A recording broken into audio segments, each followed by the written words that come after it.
That's my kid brother, Jimmy, and he's hurt.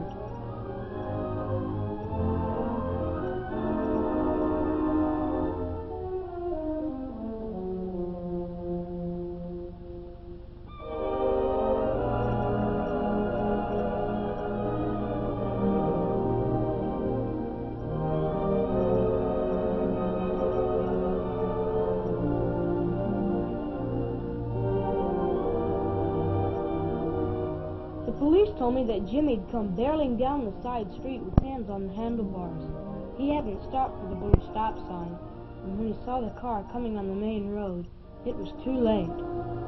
It was just like Jimmy. I remember once I'd reminded him always to obey all traffic signals and signs, and Jimmy'd said, "Oh, traffic signs, they're for cars."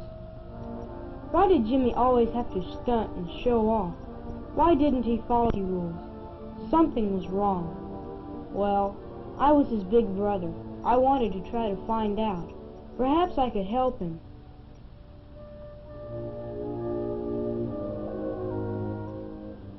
First, I went to the police station. I knew that their traffic department had a bicycle safety program, and I wanted to get a few facts about bike accidents.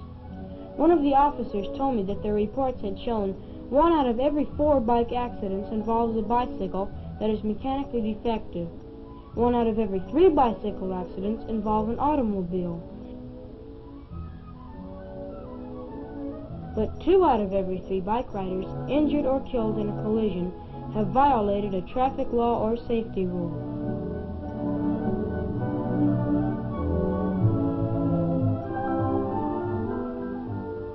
Mechanically defective bicycles cause accidents.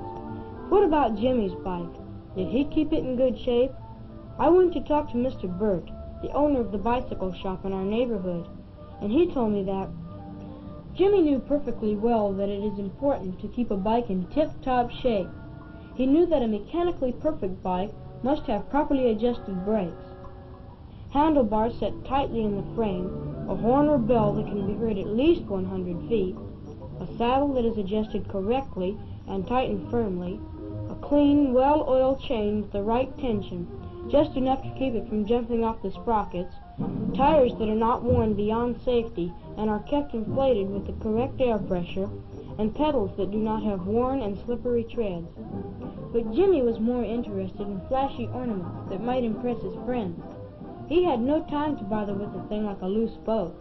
To him, a showy ornament was more important. Ornaments are fine and can be fun, but they belong on a sound bike. A well-kept bicycle is a safe bicycle. Some of Jimmy's schoolmates told me how Jimmy once almost got hurt because of his clowning and showing off on his bicycle.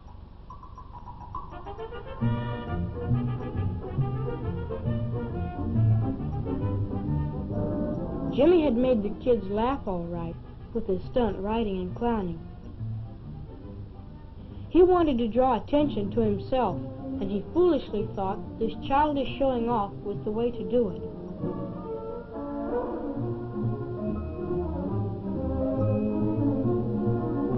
He didn't realize that his friends were laughing at him, not with him. I went to talk to Mr. Brown, who taught Jimmy's class the bicycle safety program.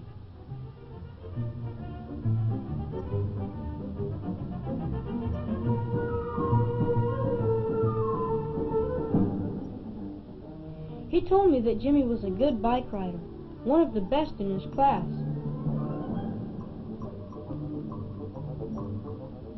But he also said that Jimmy had the silly and dangerous notion that a good bike rider can take chances, and he would violate the most important safety rules. Just to impress his schoolmates, he would take his life in his hands. I remembered something Mike had told me about the little tricks Jimmy would use to keep out of trouble when he was caught doing something wrong on his bike.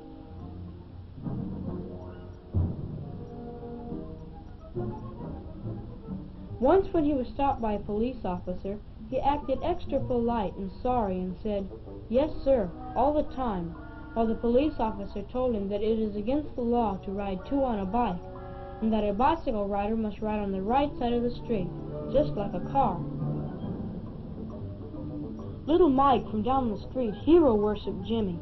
He thought Jimmy could ride a bike faster and better than anyone. It must have been important for Jimmy to be admired, even by little Mike, but it was a serious mistake to try to win this admiration by reckless and illegal bike riding.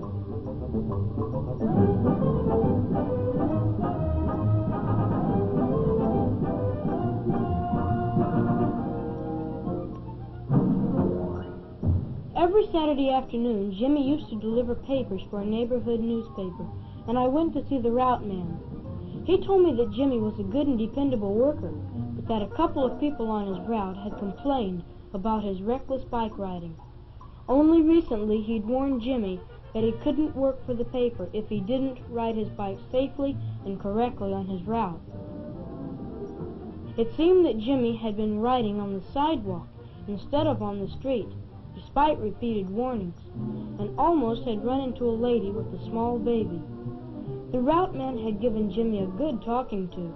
He told him that serious accidents can happen that way, both to Jimmy himself and to others. But the route man said that he felt that Jimmy had that foolish and dangerous "it won't happen to me" attitude. From Jimmy's teacher I learned that Jimmy was a bright and willing student, but she also told me that Jimmy recently had a little disappointment. Jimmy's class was forming its basketball team, and Mr. Wade put on a game to select the players.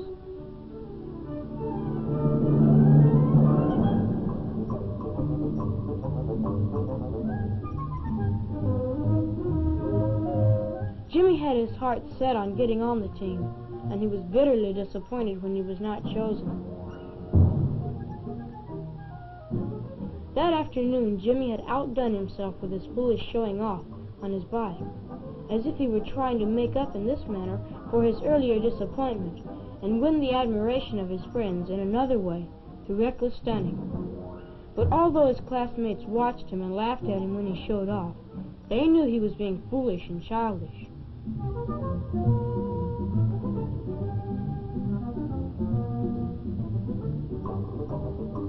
And it was that same afternoon